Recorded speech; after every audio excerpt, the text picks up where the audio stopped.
سورۃ فاتحہ سے آغاز کرتے ہیں. قرآن مجید کا آغاز جو ہے وہ الحمدللہ سے ہوتا ہے. عام طور پر جب ہم اس کا ترجمہ کرتے ہیں تو ہم کہتے ہیں سب تعریف یا پھر کہتے ہیں سب شکر. یہی دو ترجمے عام طور پہ کیے جاتے ہیں. لیکن عربی زبان میں جو حمد کا لفظ ہے یہ صرف شکر یا صرف تعریف سے اس کا حق ادا نہیں ہوتا. ہم عموماً کس کی تعریف کرتے ہیں؟ جس میں کوئی خوبی دیکھتے ہیں. لیکن ضروری نہیں کہ جس کی ہم خوبی دیکھیں یا خوبی کی بنا پر اس کی تعریف کریں تو ہم اس کا شکر بھی ادا کر رہے ہیں. مثلاً یہ پھول ہے، خوبصورت ہے، تو ہم کہتے ہیں کتنے خوبصورت پھول ہیں، تو ہم نے ان کی تعریف کی لیکن ہم نے ان کا شکریہ نہیں ادا کیا. اگر ہم کہیں بھی شکریہ آپ کا پھول، it doesn't make any sense. اسی طرح بعض اوقات ہم کسی کا شکریہ ادا کرتے ہیں کیونکہ اس نے ہماری ہیلپ کی ہوتی ہے. ایک موقع ہوتا ہے کہ جس میں شکریہ اور تعریف دونوں ادا کی جا رہی ہوتی ہے. جیسے ہم عام طور پہ اپنے بچوں کے ساتھ کرتے ہیں کہ کتنا اچھا ہے بچہ، کتنے پیارے ہو، آپ نے کتنا اچھا کام کیا ہے، آپ کا بہت شکریہ. ایک لمبا لفظ جملہ، ایک کہانی بولیں گے جب جا کر اپنے جذبات کا اظہار کرتے ہیں. اردو میں، انگریزی میں کوئی لفظ نہیں جس سے ہم حمد کو ٹرانسلیٹ کر سکیں. کبھی کبھی ہم سوچتے ہیں نا کہ عربی زبان میں کیوں قرآن پاک نازل ہوا ہے، تو اللہ تعالیٰ فرماتے ہیں کہ انا انزلناہ قرآنا عربیا لعلکم تعقلون. ہم نے قرآن کو عربی زبان میں نازل کیا تاکہ تم سمجھ سکو. کسی اور زبان میں نازل ہوتا تو ایسی سمجھ نہیں پا سکتے تھے، اس درجے کو نہیں پہنچ سکتے تھے.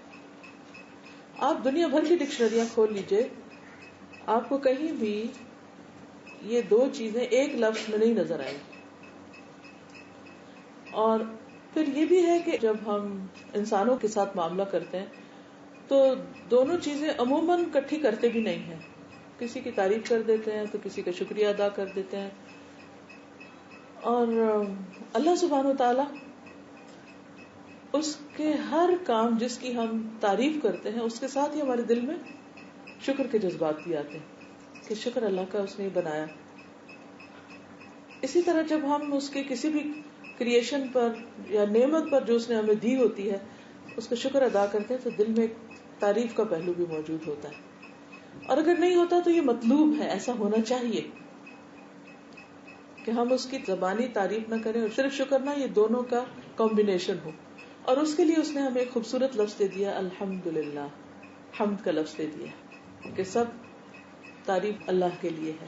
عام طور پر جب ہم کسی کی تعریف کرتے ہیں تو ایسا ہوتا ہے کہ جیسے کوئی اس پر احسان کر رہے ہیں، یا یہ کہ پھر ہمارا کوئی مطلب ہوتا ہے بعض اوقات. اسی طرح شکر عموماً کرتے نہیں، کرتے بھی ہیں تو تکلفاً سا، ایک کرٹیسی کے طور پر کہ اب کسی نے ہمارے لیے کچھ کیا تو چلو ایٹیکیٹس کے خلاف ہے اگر آپ کچھ بھی نہیں بولو گے. And sometime you don't mean it, you just say for the sake of saying, کہنا جو ہے تو کہہ دیا لیکن دل سے نہیں ہوتا. اب اگر زبان پہ ہم تعریف کر رہے ہیں اور دل میں نہیں تو یہ کیا ہے؟ دھوکہ دے رہے ہیں دوسرے کو، جھوٹ بول رہے ہیں، ایک طرح سے غلط بیانی کر رہے ہیں. اور یہ ہمیں یاد رکھنا چاہیے کہ جو کسی کو دھوکہ دیتا ہے وہ دراصل اپنے آپ کو دے رہا ہوتا ہے، کسی کا کچھ نہیں بگڑتا.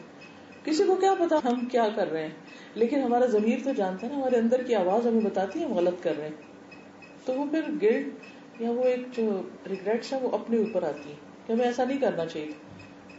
ایک چیز اللہ نے جو سینسر اندر لگا دیا ہے نا ضمیر کا، وہ ہر موقع پہ ہمیں بتاتا ہے یہ غلط ہو گیا یا یہ ٹھیک نہیں ہوا. جیسے سیکیورٹی چیک سے گزرتے ہیں تو تھوڑی سی بھی کوئی چیز ہو تو فوراً نظر آ جاتی. تو اسی طرح یہ اندر کا سسٹم اللہ تعالیٰ نے ایسا رکھا کہ ہمیں فوراً پتہ چل جاتا ہے. یہ الگ بات ہے اس کو تھپکا دیں، دبا دیں. بالکل ایسے ہی جیسے بچے ہوتے ہیں نا، ہم کوئی بات کر رہے ہوں جو غلط بیانی پر مبنی ہے تو فوراً کریکشن کرتے ہیں، ایسا نہیں ایسا ہے. تو اسی طرح کا ایک بچہ اندر بھی بولتا ہے. باہر کے بچے کو تو آنکھیں دکھا دیتے ہیں اور چپ کرا دیتے ہیں اور خبر لیتے ہیں اور سمجھاتے ہیں اور اس کو بھی بعض اوقات الٹی پلٹی پڑھا دیتے ہیں. لیکن اندر بھی ایک بچہ بولتا ہے اور اس کو بھی ہم اسی طرح بار بار چپ کراتے رہتے ہیں کہ نہیں تو مت بولو، دنیا میں سب یہی ہوتا ہے، ایسا ہی کرنا چاہیے. اسی طرح اگر کسی کا ڈیو حق ہے ہم پر، وہ واقعی ڈیزرو کرتا ہے کہ ہم اس کا شکریہ ادا کریں، اور پھر نہیں کرتے تو کیا ہوتا ہے، کس کو نقصان ہوتا ہے؟ ہو سکتا ہے اس کو کبھی خیال آ جائے اور ہو سکتا ہے اسے خیال نہ بھی آئے، کیونکہ سب لوگ شکریہ کی توقع نہیں رکھتے، لیکن کچھ لوگ رکھتے بھی ہیں. اور پھر اگر ہم نہیں ان کا حق دیتے تو بھی کیا ہوتا ہے، اپنے ہی اندر ایک گلٹ ہوتی ہے، میں ایسا نہیں کرنا چاہیے تھا. اور اللہ سبحانہ وتعالیٰ بھی فرماتے ہیں کہ من لم یشکر الناس لم یشکر اللہ، جو بندوں کا شکر ادا نہیں کرتا وہ اللہ کا بھی نہیں کرتا. تو زبان سے اگر ہم ہر نماز میں کہہ بھی رہے ہیں الحمدللہ رب العالمین، سب شکر اللہ کے لیے ہے، تو یہ بھی ایک کیا ہوتی گردان سی ہوتی ہے، ہم ہر وقت پڑھ دیتے ہیں، بول دیتے ہیں، لیکن وی ڈونٹ مین اٹ. تو یہ ہماری بہت بڑی ویکنیس ہے. مسلمان سے جو اللہ تعالیٰ ایکسپیکٹ کرتے ہیں، اور عام لوگوں کے مقابلے میں ایک جو مومن ہوتا ہے اور ایک مسلم ہوتا ہے، وہ ایک کانشیس پرسن ہوتا ہے. وہ آنکھیں بند کر کے، کان بند کر کے زندگی نہیں گزارتا. قرآن پاک میں اللہ تعالیٰ فرماتے ہیں کہ کچھ لوگ ایسے ہیں جن کے دل ہیں مگر وہ سوچتے نہیں ان سے. لہم قلوب لا یفقہون بہا ولہم آذان لا یسمعون بہا، کان ہیں سنتے ہی نہیں ان سے. ولہم اعین لا یبصرون بہا، آنکھیں ہیں لیکن دیکھتے ہی نہیں. سارے لوگ دیکھتے ہیں، سبھی سنتے ہیں، سبھی سوچتے ہیں، لیکن کیا نہیں سوچتے، کیا نہیں دیکھتے، کیا نہیں سنتے؟ وہ یہی کہ ایک شعوری زندگی نہیں ہے ان کی، باشعور مسلمان نہیں ہے. تو ایسے لوگ جو شعور کے ساتھ نہ جیئیں اور عقل نہ استعمال کریں اور کان نہ استعمال کریں، آنکھیں نہ استعمال کریں، تو ان کو اللہ تعالیٰ فرماتے ہیں اولئک کالانعام، ایسے لوگ جانوروں ہی کی طرح ہیں. بل ہم اضل، ان سے بھی گئے گزرے. کیونکہ آپ دیکھیے کہ جانور سارے ہی وہ سب جانتے ہیں جو ان کو جاننے کی ضرورت ہے، کوئی بھی ان میں سے جاہل نہیں. وہ جب پیدا ہوتے ہیں، چڑیا، طوطا، پرندہ، بکریاں، اونٹ، تو اگر آپ ایک ایک چیز کو دیکھتے کہ چھوٹی سی چیونٹی بھی جب پیدا ہوتی تو اس کو سب پتا ہے وہ کیا کرنے آئی ہے اور اس نے کیا کرنا ہے، اور وہ ڈے ون سے لگ جاتے ہیں اپنے کام پہ. شہد کی مکھی کو پتا ہے اس نے کیا کرنا ہے، اس نے کہاں بیٹھنا ہے، اس نے کیسے رس چوسنا ہے، اس نے کس جگہ پر جا کر اپنا کام کرنا ہے، سب پتا ہے. سب عالم پیدا ہوتے ہیں، انسان جاہل پیدا ہوتا ہے، اس کو سکھانا پڑتا ہے. جانور جو چرنے چگنے والے تھے پہلے دن سے ہی وہ بیچارے اٹھتے تو اپنے گرتے پڑتے کھانے پینے لگ جاتے ہیں. لیکن انسان کے بچے کو کتنے سال تک ماں کھلاتی، جب جا کے وہ چمچ پکڑتا اور پکڑ بھی لیتا تو آپ دیکھیں کتنا گراتا اور کتنا پھیلاتا ہے. تو بہت سی مائیں تو صفائی کی ایسی شوقین ہوتی کہ بچے کو گرانے نہیں دیتی، کھانے نہیں دیتی، تو پھر وہ بچے سیکھتے بھی نہیں. وہ بڑے ہو کے بھی کہتے ہیں آپ ہی ہمارے منہ میں نوالے ڈالیں. تو انسان جو ہے وہ جاہل ہے اور اس کو سیکھنا پڑتا ہے، تو سکھانا پڑتا ہے. لیکن حیرت کی بات ہے کہ انسان اپنے آپ کو بڑی چیز سمجھتا ہے اور وہ کہتا ہے مجھے تو سب کچھ پتا ہے، مجھے سیکھنے کی کیا ضرورت ہے. حالانکہ انسان کو مرتے دم تک سیکھتے رہنے کی ضرورت ہے. اور پھر آپ دیکھیے کہ جتنی بھی مخلوق ہے اس نے جتنا بھی سیکھا ہے، تھوڑا سیکھا یا زیادہ سیکھا، وہ سب اس پہ پریکٹس کرتے ہیں، وہ سب عمل کے لیے سیکھا ہے. انسان کی ایک اور مشکل یہ ہے کہ اگر پہلے تو سیکھتا نہیں ہے جو سیکھنا چاہیے اس کو، پھر یہ کہ سیکھ لیتا ہے تو اس پہ عمل نہیں کرتا، جو اس سے بڑی مصیبت ہے. پر اس کو وہ کرتا نہیں جو اسے کرنا چاہیے. قرآن پاک میں اللہ تعالیٰ فرماتے ہیں کلا لما یقض ما امرہ، اللہ نے جس چیز کا اس کو حکم دیا تھا اس نے وہ پورا ہی نہیں کیا، وہ نہیں کیا جو کرنے کو بھیجا تھا. جتنی بھی اللہ نے مخلوق بنائی یہ سب کر رہے ہیں وہ جو انہیں کرنا چاہیے تھا، لیکن ہمیں جو کرنا چاہیے تھا اپنی چوائس کے ساتھ وہ ہماری پرائرٹی میں سب سے پیچھے، سب سے آخری چیز ہے. سب سے نمبر 1 عموماً ہماری خواہشات ہوتی ہیں، ہماری دلچسپیاں ہوتی ہیں، ہماری پسند کے کام ہوتے ہیں، یا پھر اپنی سے نکلتے ہیں تو دوسروں کی پسند کے. یعنی جب اپنے سے تھوڑے سے آزاد ہوتے ہیں پھر لوگوں کے لیے جینا شروع کر دیتے ہیں. وہ کیا چاہتے ہیں کہ ہم کیا پہنے، وہ کیا چاہتے ہیں کہ ہم کیسے کھڑے ہوں، کیسے بیٹھیں، کیسے بات کریں، کیسے ہمارے ایکشنز ہوتے ہیں، سب چیزیں ان کی مرضی کے مطابق چلنے لگتی ہیں. اور ایک اگر کسی کی مرضی ہم بھولے رہتے ہیں تو وہ ہے جس کی مرضی پہ دراصل ہمیں چلنا چاہیے تھا. تو اس لیے life it self is a very big challenge. اور چونکہ ملی ایک دفعہ اس لیے غلطی کا چانس نہیں لینا چاہیے. کہ اچھا چلو ایک دفعہ غلطی کر لی، پھر سیکھ لیں گے، دوبارہ آ کے پتہ کر لیں گے کیا کرنا ہے. جب میں چھوٹی تھی تو پہلی دفعہ جیسے قرآن پاک پڑھا، اور تو کچھ آیات مجھے بہت زیادہ دل پہ گہرا اثر ڈالتی تھی. اس میں ایک آیت جو بار بار قرآن پاک میں ریپیٹ بھی ہوئی ہے کہ جو لوگ دنیا سے جائیں گے اور انہوں نے وہ نہیں کیا جو انہوں نے کرنا تھا، تو وہاں جا کے بہت پچھتائیں گے اور وہ کہیں گے کہ ہمیں ذرا واپس بھیج دیں. تو اللہ تعالیٰ انہیں کہیں گے نہیں، واپسی نہیں. تو میں باقاعدہ اپنے والد سے امی سے جھگڑتی تھی، اللہ تعالیٰ کیوں نہیں واپس بھیجیں گے، بھیج دینا ایک دفعہ تو غلطی ہوگی نا، اب دوبارہ بھیج دیں، اب نہیں کریں گے. لیکن اللہ تعالیٰ کا فیصلہ نہیں، بھیجا ہی نہیں جائے گا. ایک ہی چانس ہے، اونلی ون سنگل چانس. اچھا اللہ تعالیٰ پھر جب پڑھا قرآن پاک اور غور کیا تو اس سے پتا چلا کہ اس لیے نہیں بھیجیں گے کہ جنہوں نے سمجھنا تھا وہ پہلی دفعہ ہی سمجھ گئے، جو کرنے والے تھے وہ پہلی دفعہ ہی سمجھ کے کر گئے. ان لوگوں کو اگر پھر بھی بھیجا جائے گا پھر یہ وہی کریں گے جو انہوں نے پہلی دفعہ کیا، اس لیے چانس دینے کی کوئی ضرورت ہی نہیں.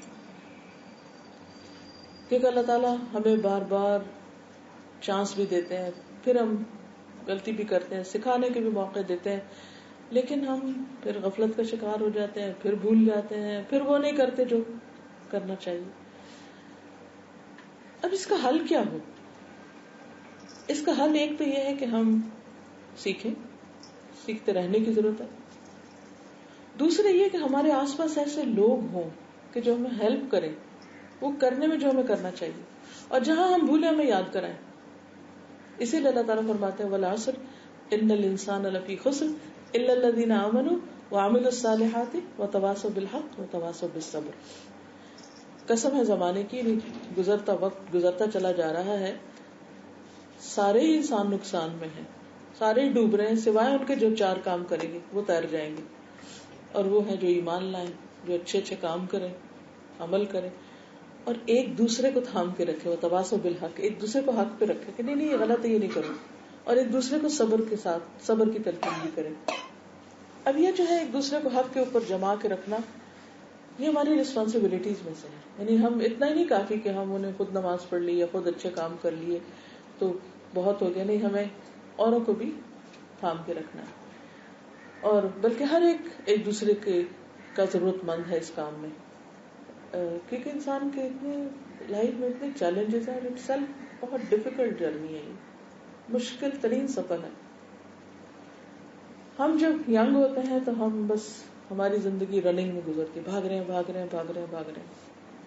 پہلے پڑھنے کے لیے بھاگ رہے ہیں، پھر شادی ہو گئی، پھر بچے ہو گئے، پھر ان کے پیچھے بھاگ رہے ہیں. وہی ایک لگی بندی روٹین ہوتی ہے، صبح اٹھے، ان کو تیار کیا، اسکول چھوڑا، ان کے پیچھے اور ادھر ادھر کے کام نپٹائے، وہ آئے ان کو لے آئے، پھر ان کے ہوم ورک، ان کی اسی دوڑ میں بس ایک اسپن کر رہے ہوتے ہیں. پھر کیا ہوتا ہے، بچے بڑے ہو جاتے ہیں، ایک دم ویکیوم ہوتا ہے، وہ اپنے اپنے گھروں میں چلے جاتے ہیں، اپنی اپنی دنیا، اپنی یونیورسٹیز، اپنے کالجز. پھر ان کا دل ہوتا ہے ماں باپ ہم کو چھوڑ دیں، ہمیں اپنی زندگی گزارنے دیں. اب وہ جو ایک ویکیوم آتا ہے تو اس میں انسان اسٹریس، ایک اور طرح کے ڈپریشن میں چلا جاتا ہے. پہلے اسٹریس ہوتا ہے، پھر ڈپریشن ہو جاتا ہے.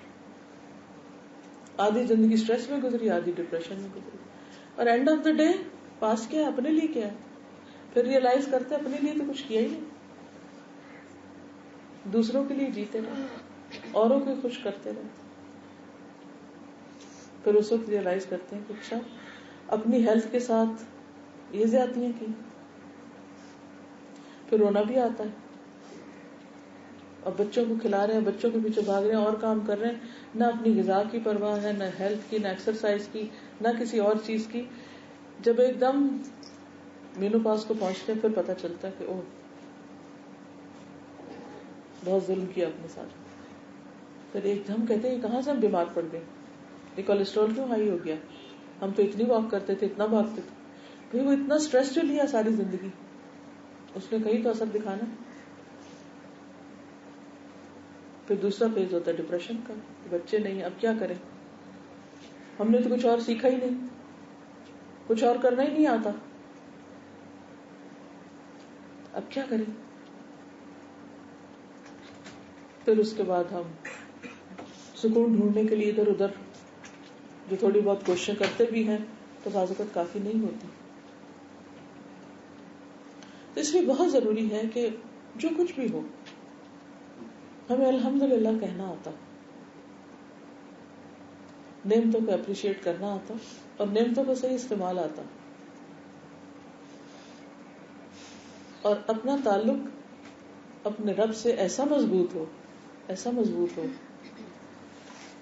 جیسے اللہ تعالیٰ فرماتے ہیں کہ یا ایھا الذین آمنوا لا تلھکم اموالکم ولا اولادکم عن ذکر اللہ ومن یفعل ذلک فاولئک هم الخاسرون.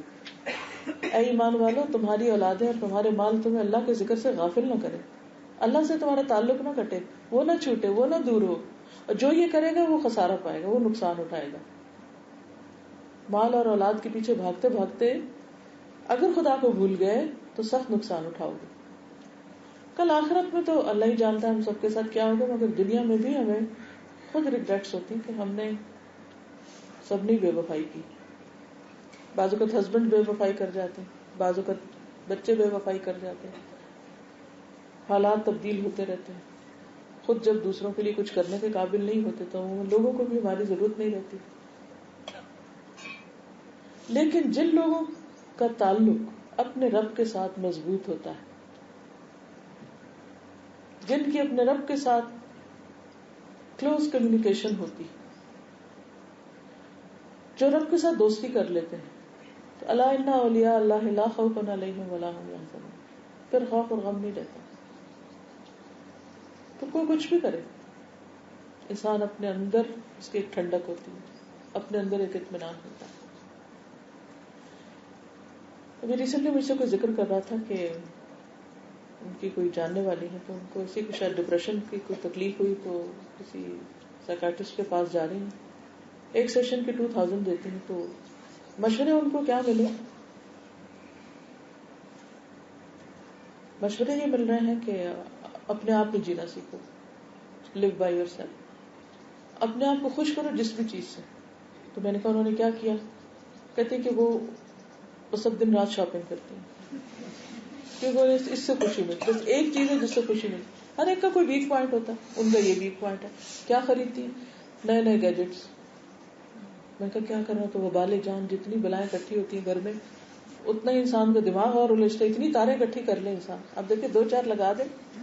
پتہ نہیں آپ لوگ کمپیوٹر پہ کام کرتے ہیں، مجھے پتا نا کہ میں اس طرف کو دیکھتی ہوں، اس کونے میں تو دل گھبراتا ہے. تو کتنی بھی چیزیں آپ درازوں میں بھر لیں، کیا بولتے ببال ہو جاتا ہے.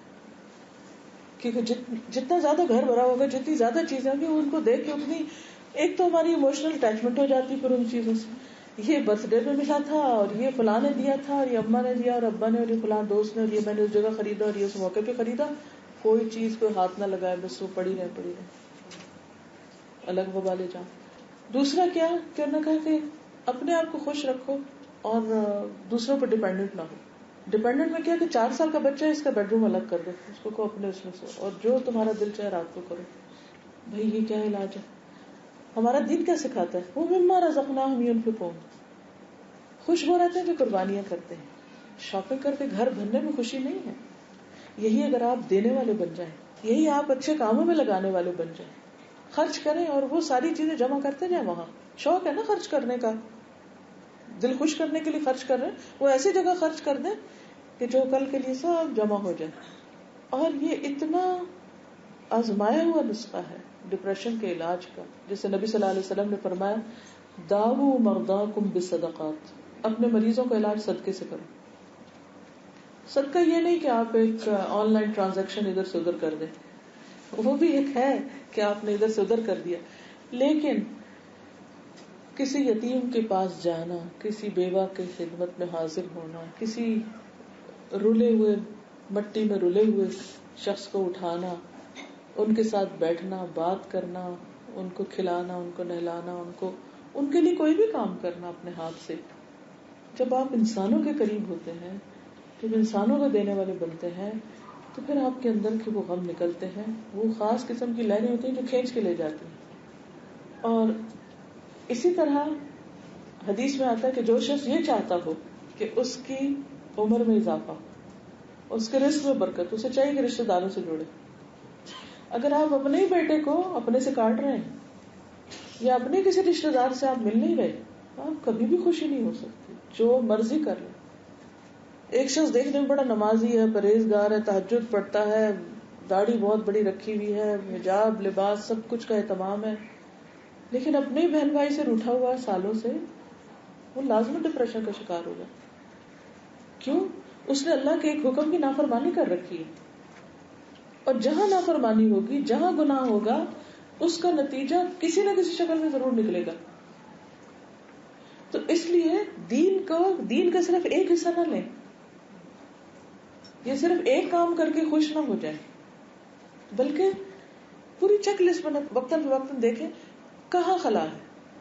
مثلاً بعض اوقات ہم اپنے والدین کو ہی فون کرنا بھول جاتے ہیں، یعنی بہن بھائیوں کے ساتھ تو وہ اٹیچمنٹ نہیں ہوتی جو ماں اور بچے کے ساتھ ہے.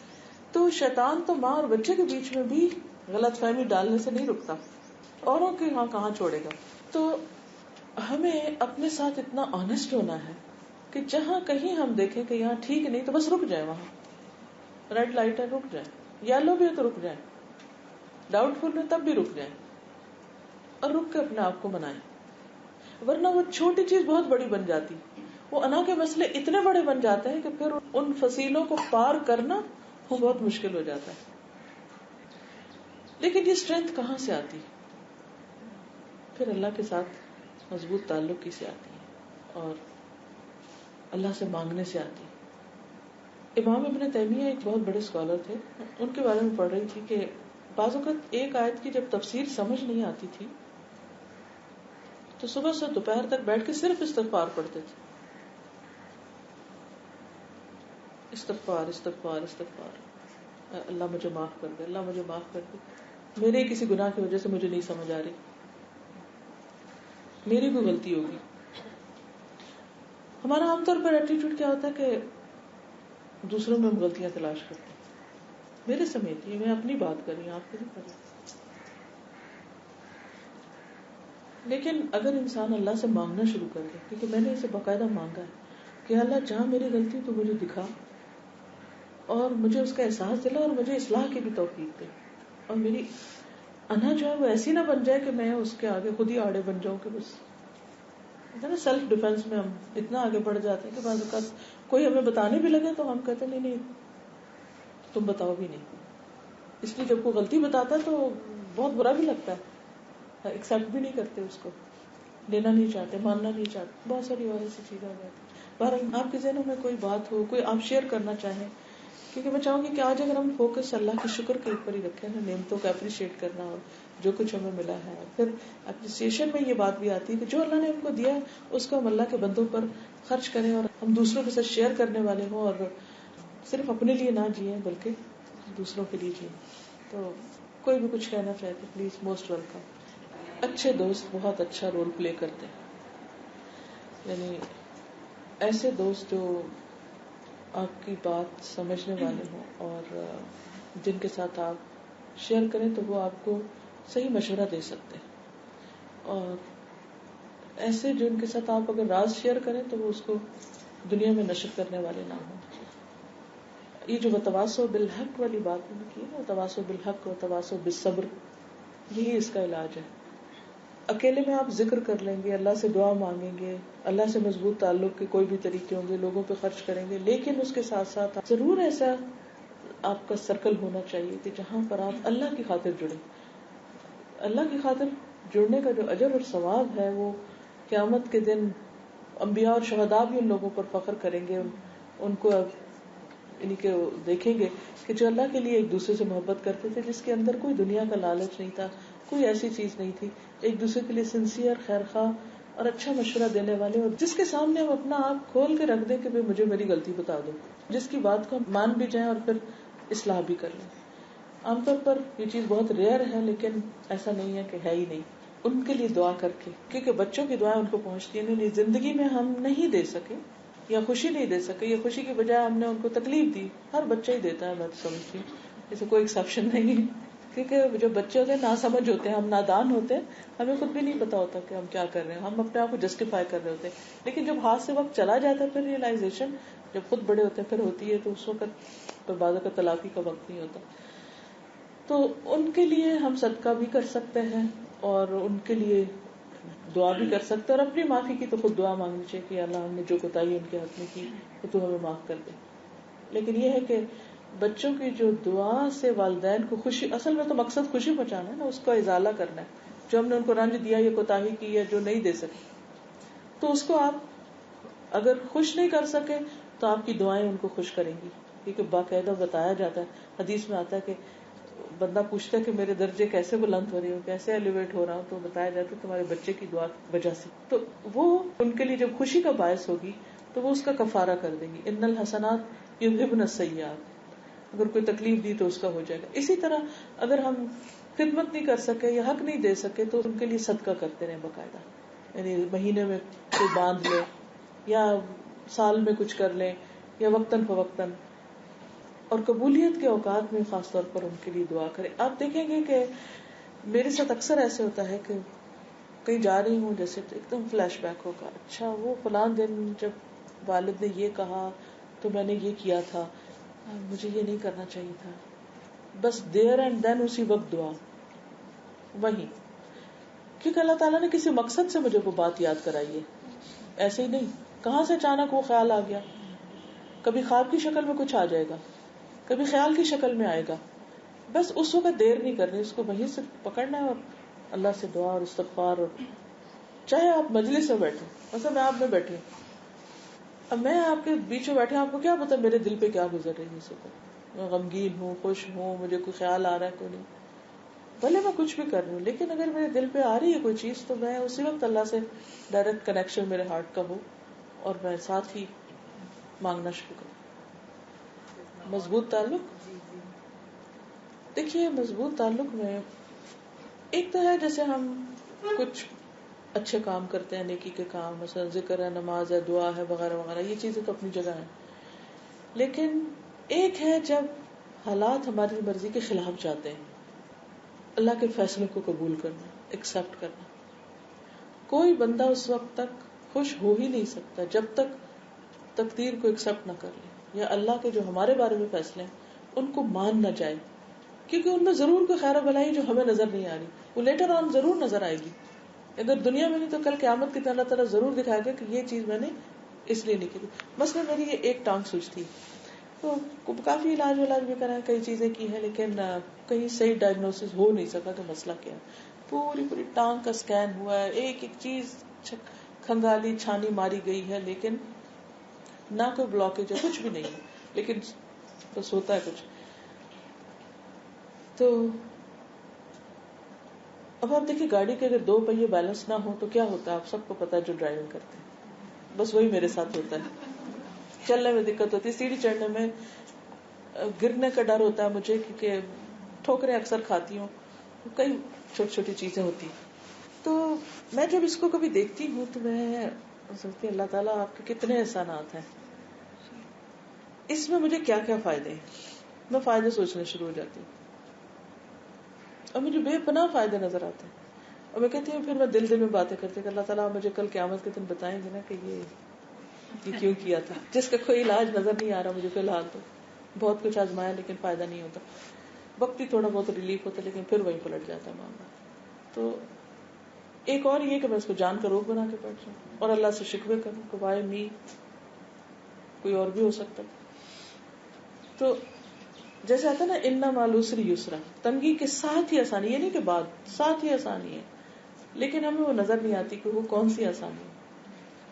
اسی طرح ہر آسانی کے ساتھ بھی تنگی ہے، اس کے ساتھ بھی کچھ مشکل ہوتی ہے. جہاں نعمتیں ہیں، جہاں آسانیاں ہیں، وہاں کوئی نہ کوئی پریشانی بھی ہوگی. تو اس کی کیا وجہ ہے؟ بعض اوقات حکمتیں سمجھ میں آتی ہے، اگر اللہ سے مانگے تو وہ نظر بھی آتی ہے، بعض اوقات نہیں آتی. تو اس میں انسان پھر یہ کہ جب انسان کے اندر ایکسپٹنس آتی ہے نا، پھر ایک قرب بڑھتا جاتا ہے اللہ سے، اللہ تعالیٰ کے قریب انسان ہوتا جاتا ہے. اس چیز پہ بھی راضی جو تو نے دی، اس پہ بھی راضی جو تو نے دے کر لے لی، اس پہ بھی راضی جو تو نے دی نہیں، ہر حال میں راضی.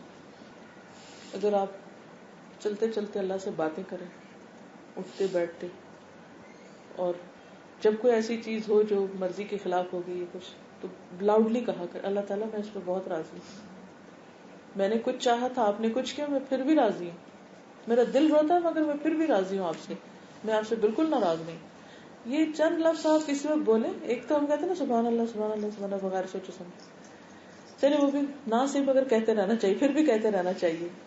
اور ایک یہ کہ ہم دل سے اللہ سے باتیں کریں، تو یہ اس تسبیح سے کچھ کم نہیں ہے.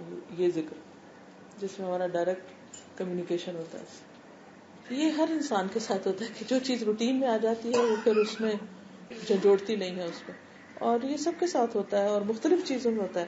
مثلاً آپ دیکھیے کہ سورج کا نکلنا کوئی معمولی واقعہ ہے، لیکن کیوں نہیں ہمیں لگتا کہ اللہ نے ایک اور دن دے دیا ہے، کیوں نہیں شکر کرتے اس پر؟ کیونکہ روٹین ہو گئی، ہر روز سویرے اٹھتے ہیں بس سورج نکلا ہوا ہوتا ہے. تو جب ہم جس چیز کے بھی عادی ہو جاتے ہیں ایسا ہونے لگتا ہے. لہٰذا اب اس روٹین کو توڑیں، اس کے لیے کوئی نیا طریقہ آزما کے دیکھیں کہ وہ کون سا ہے.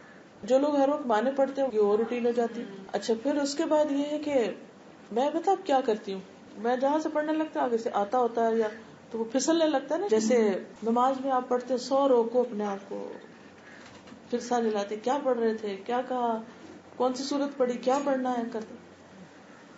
تو مجھے اب یوں فائدہ دیتا ہے کہ جیسے میں نا قرآن کو بیچ بیچ میں سے کھول کے تو ایسے مختلف چیزوں کا ایسے دیکھتی ہوں جیسے کوئی، اس سے مجھے فائدہ ہوتا تھا. مختلف طریقے اپنے پہ آزمائیں. کون سی چیز کسی وقت سنوں گی، جیسے آج جب میں سورۃ مریم سن رہی تھی، ایسے ہی ہم سب کے پاس کچھ نہ کچھ ٹیپ، آئی پیڈ، کوئی نہ کوئی چیزیں ہوتی، تو بیچ میں سے کہیں سے بھی کچھ لگائی. آج میں لگایا سورۃ مریم لگ گئی، اور اس میں جس طرح مختلف پیغمبروں کے واقعات کا ذکر ہے اور جس طرح انہوں نے دعائیں مانگی، تو وہ ایک عجب اثر دل پہ ہوا. تو کبھی کوئی قاری کی آواز میں سنا کریں، کبھی کسی کی آواز میں، کبھی کہیں سے پڑھا کریں، کبھی کہیں سے. روٹین خود توڑا کریں. ٹھیک ہے، مختلف طریقے آزمایا کریں. جب آپ اپنے والدین کی بخشش کی دعا کرتے ہیں تو اس سے آپ نفل پڑھیں کہ نفل ہے اگر والدین کی بخشش کی دعا کے لیے کوئی شرط نہیں ہے، نہ نفل کی شرط ہے نہ صدقے کی. ایک تو میں نے بتایا نا دیر اینڈ دین، جب ان کی یاد آئے تو اسی وقت آپ پڑھ لیں. اور ایک یہ ہے کہ جب آپ نفل پڑھ رہے ہیں تو اس وقت دعا کر لیں. کبھی یہ ہے کہ بہت دل بھرا ہوا ہے تو جا کے نفل پڑھ کے دعا کر لیں. کوئی پابندی نہیں ہے، جیسے دل چاہے کرے. جی 2 رکعت نماز نفل، بس سادے نفل پڑھ کے اس کے بعد دعا کر لیں، کیونکہ نماز کے بعد دعا قبول کانسیپٹ یہ ہے کہ ان کو بخشنے کا. نہیں وہ تو کوئی چیز نہیں. جی وہ نہیں وہ کوئی چیز نہیں. مجھے یہ پوچھنا تھا میڈم، جب میں بچپن میں میرے والدین نے مجھے یہ سکھایا تھا کہ جو کچھ پڑھا جائے وہ حضور صلی اللہ علیہ وسلم کو بخشو، شہداء انبیاء کا، وہ مطلب جو بھی میں تزکیاں دن میں پڑھتی ہوں یا پھر رات کو سونے سے پہلے چھوٹی چھوٹی آیتیں پڑھتی ہوں، وہ میں پورے دن کی جمع شدہ حضور صلی اللہ علیہ وسلم کو اور اس طرح انبیاء کرام اور اس کے بعد آخر میں اپنے والدین کو بھی بھیج دیتی ہوں. کیا یہ صحیح ہوگا یا ان کے لیے میں الگ سے پڑھوں؟ ایسا کہ جب دین کے نام پر ہم کوئی بھی چیز کرتے ہیں تو یہ ضرور دیکھنی چاہیے کہ یہ طریقہ ہم نے کہاں سے لیا ہے، کیا قرآن مجید میں لکھا ہوا ہے، کیا نبی صلی اللہ علیہ وسلم نے ایسا کچھ بتایا. تو میرے علم کی حد تک تو کہیں بھی ایسا نہیں آیا، کیونکہ اس سے دین بوجھل ہو جاتا ہے نا، کہ جب سارے ایک دل پہ بوجھ رہتا ہے کہ اچھا یہ ایسا کرنا ہے. ہم بخشے کہ نہ بخشے، جن نے ہمارے ساتھ احسان کیا ہے ان کو وہ خود ہی جا رہا ہے. مثلا حضور صلی اللہ علیہ وسلم کا ہم سب پر احسان ہے، ان کے تھرو قرآن مجید پہنچا، ان کے تھرو ہدایت کی چیزیں پہنچی. ہم کچھ بھی کریں گے نا تو ان کو خود ہی پہنچ جائے گا، کیونکہ ان کے ذریعہ آیا. اسی طرح ہمارے والدین نے ہمارے ساتھ محنت کی، ہم ان کے دائرے سے باہر نکل ہی نہیں سکتے. ہم کچھ بھی کریں گے ان کو پہنچے گا، کیونکہ حدیث میں آتا ہے کہ انسان جو فوت ہو جاتا ہے تو 3 چیزیں اس کو فائدہ دیتی ہیں. ایک تو نیک اولاد جو دعا کرے، دوسرے علم، اور تیسرے جو ہے وہ اچھی جگہ مال، صدقہ جاری. اب اگر اولاد کو ہم علم بھی دیتے ہیں تو ان کی دعاؤں کے علاوہ وہ جو عمل کرتے ہیں اچھا، وہ سارا ہمارے ساتھ ان کو ثواب پہنچتا ہے. دوسری بات یہ تھی کہ آپ نے یہ فرمایا کہ اوقات ہوتے ہیں دعاؤں کے قبول ہونے کے. جی ہاں، تو وہ اوقات میں سب سے افضل تہجد کا کون سا؟ وقت، تہجد، سحری کا، رات کا پچھلا پہر. کیونکہ اس میں آتا ہے حدیث میں کہ اللہ سبحانہ وتعالیٰ یعنی قریب آ جاتے ہیں اور پوچھتے ہیں کوئی مانگنے والا تو میں اس کو دوں، اور بالاسحار ہم یستغفرون. اچھا تہجد کا معاملہ بھی بڑا عجیب ہے، ہم کیوں نہیں اٹھ پاتے؟ مشکل ہوتا ہے. کیوں مشکل ہوتا ہے؟ جی ڈیپ سلیپ ہوتی ہے سوتے دیر سے. ایک ہے سوتے دیر سے. تو ہم کوشش کریں کہ ہم ذرا پیچھے لے آئیں اپنے سونے کو. مثلاً میں اپنے آپ کو کیا سمجھاتی ہوں کہ جو آدھا گھنٹہ دیر سے سو رہی ہوں, آدھا گھنٹہ پہلے سو جاؤ, اور وہ جو آدھا گھنٹہ بعد میں اٹھنا نا, وہ آدھا گھنٹہ پہلے اٹھ جاؤ. تو یہ چیز کافی فائدہ دیتی ہے. اپنے نیند کے اوقات کو دیکھ لیجئے, اور کیا وجہ ہو سکتی کیوں نہیں اٹھ پاتے. دن کو آرام نہیں کرتے, قیلولہ نہیں کرتے, کیونکہ نبی صلی اللہ علیہ وسلم نے صبح اٹھنے کا جو نسخہ بتایا وہ دن کو قیلولہ کرنا ہے. وہ ہمارا کانسیپٹ ہی نہیں ہے, حالانکہ وہ اتنی مفید چیز ہے. اب ہم نے اپنی روٹین اور حالات اور ٹائم ٹیبل ایسے بنائے ہوئے ہیں, حالانکہ نبی صلی اللہ علیہ وسلم سے بڑھ کے کون مصروف ہے. میں تو اپنے آپ کو یہ ملامت کرتی ہوں کہ میں ان سے بڑھ کے مصروف نہیں, لیکن یہ میری کوتاہی ہے, مجھے کرنا چاہیے. پھر ہمارے طور طریقے اور سسٹم اور لائف سٹائل ایسا ہے کہ اس میں وہ یا تو بچوں کے آنے کا وقت ہے یا جانے کا وقت ہے یا کچھ اور چیزوں کا, تو وہ پھر اپنے آپ بھول گئے نا. حالانکہ اگر ہم اس وقت آدھا گھنٹہ بھی سو جاتے ہیں تو آپ کے لیے واقعی صبح اٹھنا مشکل نہیں ہوگا. پھر وہ آدھا گھنٹہ جو آپ پہلے اٹھتے ہیں اس میں آپ اگر ایک کنٹینیوسلی اس کو کریں گے تو آسانی ہوگی. کبھی اٹھے کبھی نہ اٹھے تو پھر بھی اس میں مشکل ہوتی ہے. پھر یہ کہ اٹھ کے اس وقت چونکہ دعائیں قبول ہوتی تو یہ دعا کرے کہ اللہ تعالیٰ آپ مجھے اٹھائیں. اچھا ایک اور چیز ہے کہ جب راتیں بہت چھوٹی ہو جائے نا تو آپ اپنے آپ کو یہ تسلی دیا کریں کہ اچھا وہ نماز کے بعد سونا تو ہے ہی, پھر کیونکہ رات بہت چھوٹی ہے تو نیند پوری کرنے کے لیے سونا ہی ہے. تو جب دوبارہ سونا ہی ہے تو پھر عین سورج نکلنے کے قریب کیوں اٹھ رہے ہیں آپ, ذرا اور تھوڑا پیچھے اٹھیں اور پھر سو جائیں. جب سونا ہی سونا ہے اس وقت سو جائیں, تو انشاءاللہ اللہ تعالیٰ توفیق دے گا.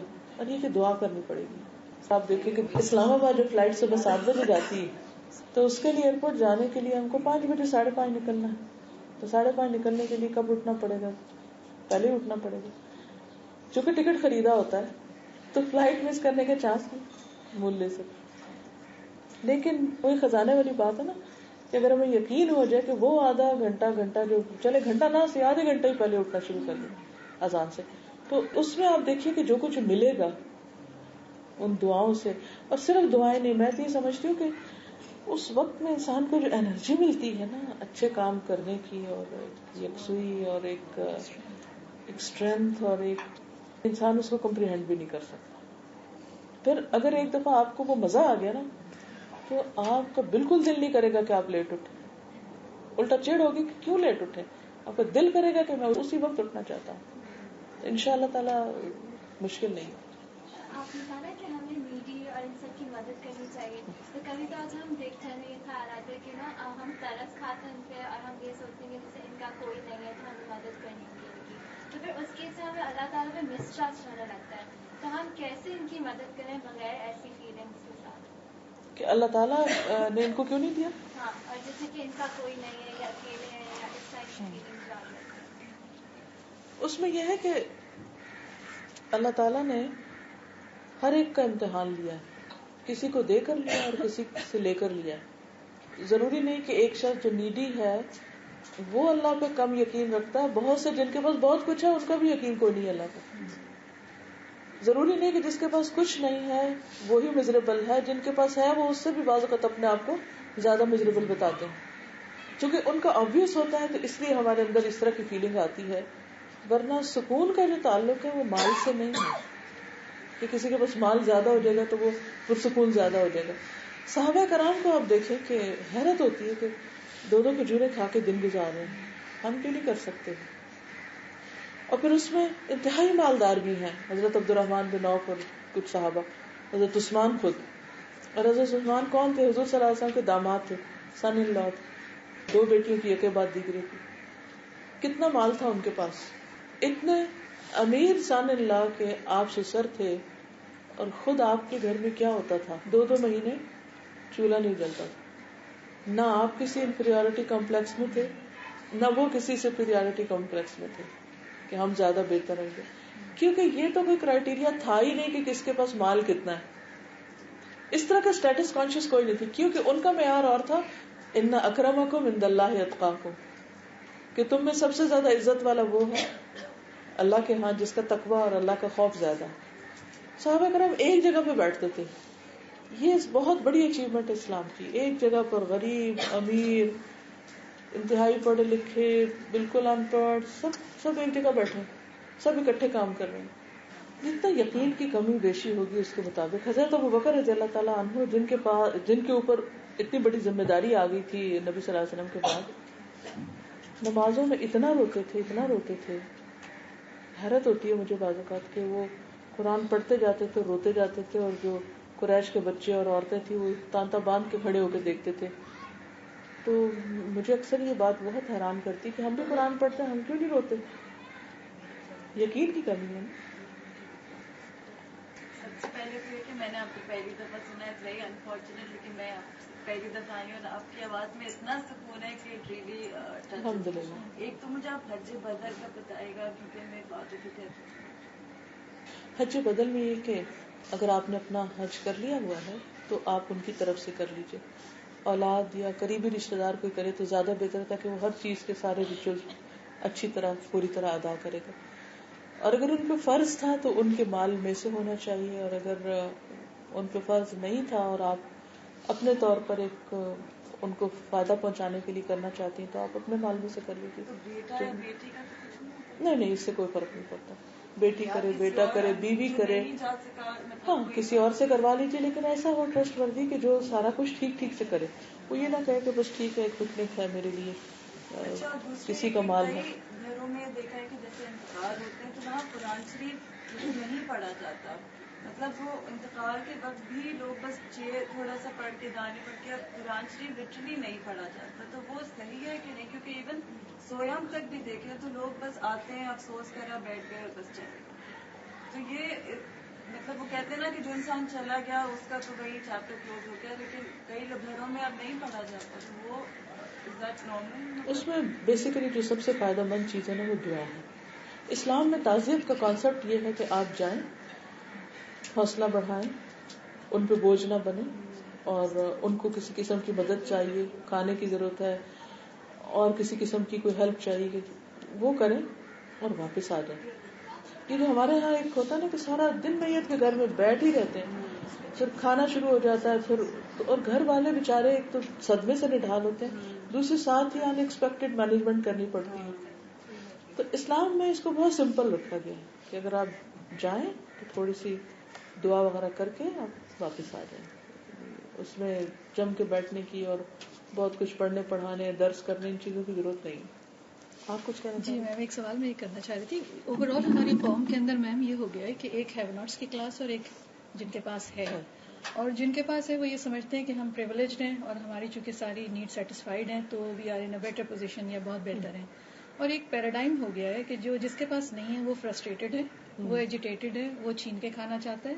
تو یہ والا جو اب ہماری قوم کے اندر اوور آل ایک کانسیپٹ ڈیولپ ہو گیا ہے. اور آپ اس وقت اگر کوئی بھی ٹاک شو سنیں جس میں یوتھ آ رہی ہے یا وہ لوگ آ رہے ہیں جن کے جو لوڈ شیڈنگ کا شکار ہیں یا جن کے پاس ریسورسز نہیں ہیں، وہ ایک طریقے سے یہ شو کرتے ہیں کہ اب یہ والا جو ایٹیچیوڈ ہے جس کے اندر ایک اینگر ہے وہ جسٹیفائی کر لیا.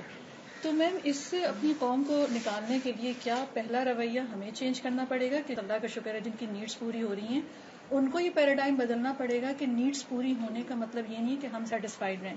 ایون نیڈس پوری نہ بھی ہوں اگر ہماری اور ہم شیئر کر سکیں کسی کو تو ہم پھر بھی سیٹسفائیڈ رہ سکتے ہیں. بحثیت قوم ہمیں ایسے پروجیکٹس اور ایسے پرائیویٹ سیکٹر میں اس طرح کے کام کرنے چاہیے کہ جس سے دوسرے لوگوں کو ہم کام پہ لگا کے ان کی مدد کر سکیں. عام طور پہ ٹرینڈ کیا ہو گیا، جس کے پاس یہ پیسے ہو کہتے ہیں بینک میں رکھا دو، مہینے کا آ جائے گا اور آپ آرام سے بیٹھ کے کھاؤ، کام کرنے کی ضرورت نہیں. ٹیلنٹ ہے، ہنر ہے، اسکل ہے، سب کچھ ہے، پیسہ بھی ہے، محنت نہیں کرنا چاہتے، نہ پیسے والے بعض اوقات کرنا چاہتے نہ وہ کرنا چاہتے ہیں، اور اگر وہ کوئی کام شروع بھی کرتے ہیں تو جو کام جن کے پاس وہ کام نہیں کرنا چاہتے. یعنی دونوں طرف سے مشکل ہے نا.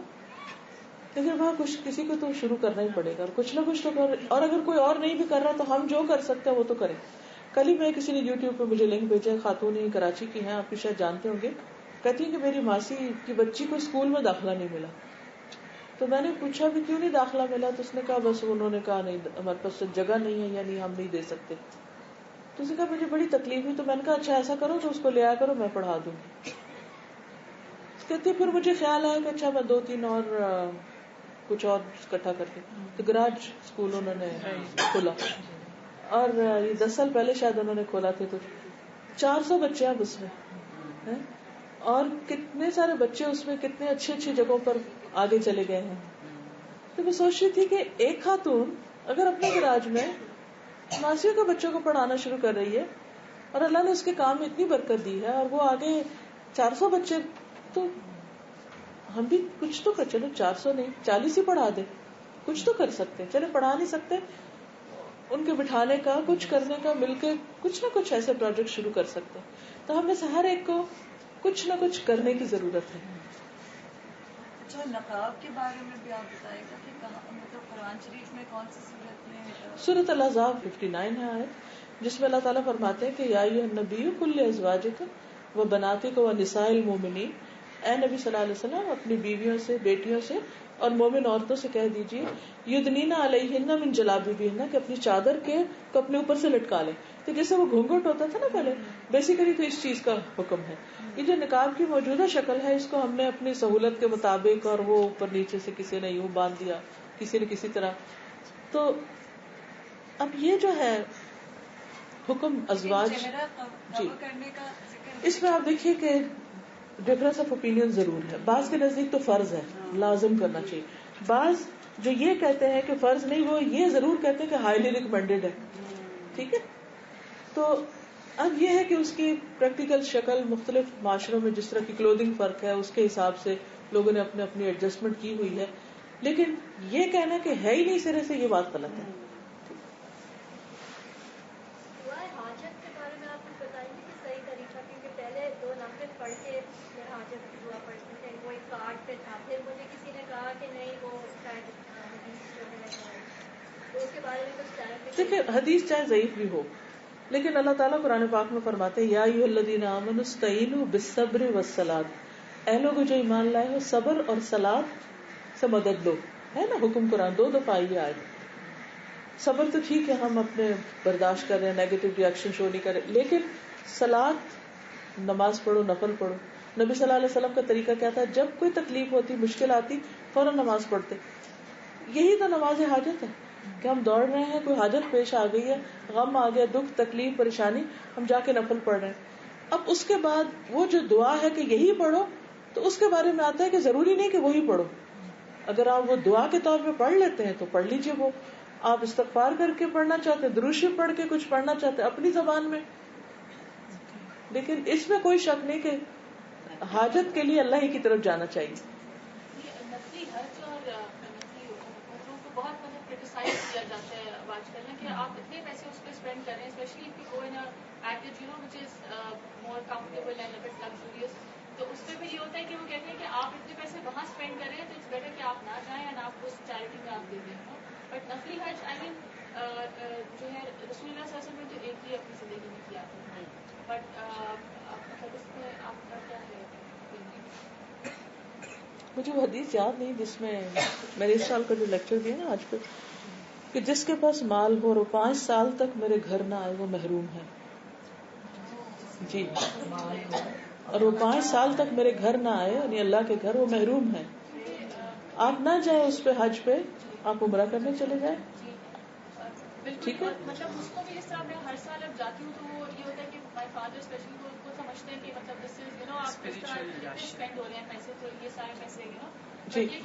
ایک اور چیز آپ دیکھیے، بالکل ایک اور چیز دیکھیے، جب کوئی بھی ورلڈ ٹور پہ جاتا ہے، ہالیڈیز پہ جاتے ہیں، کہیں بھی جاتے ہیں، ود ان کنٹری، اوورسیز جاتے ہیں، کبھی کسی نے کہا کہ کیوں جا رہے ہو، اور پوری فیملی جا رہے ہو کہ ٹکٹوں کے پیسے دے دو.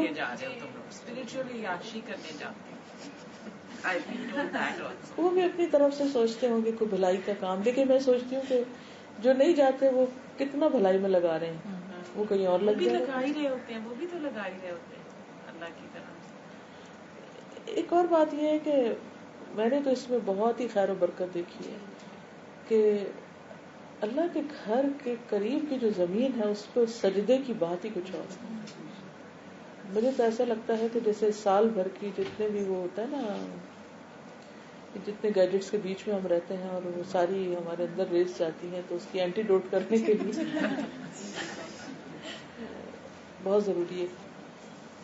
جب اللہ توفیق دے, جب حیثیت ہو, صلاحیت ہو. خود بھی جا نہیں سکتے جب اللہ کا واقعی یہ ہے واقعی کہ آپ جب اللہ planning چاہتا ہے تو تبھی جا تبھی سکتے ہیں. جاتے آپ planning سوچتے کرتے رہتے اور ہیں, آخری منٹ پہ وہ something کینسل ہو جاتا ہے بعض اوقات, اور بعض اوقات آپ کا کوئی ارادہ نہیں ہوتا, سب کچھ بند ہوتا ہے اور آپ کو بلاوا آ جاتا ہے.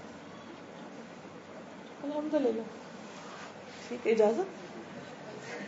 بہت شکریہ.